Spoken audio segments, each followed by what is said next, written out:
Greetings from the patriarchal Maronite Patriarchal See in Kirke, Lebanon, where the Pope last night met with the youth, thousands of them.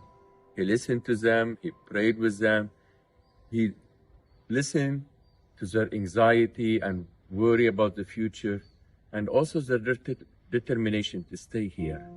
And he gave them words of hope, just like the anchor, to stay anchored in their faith, in their country, and to be the builders of a better future, to be truly peacemaker in this beautiful country.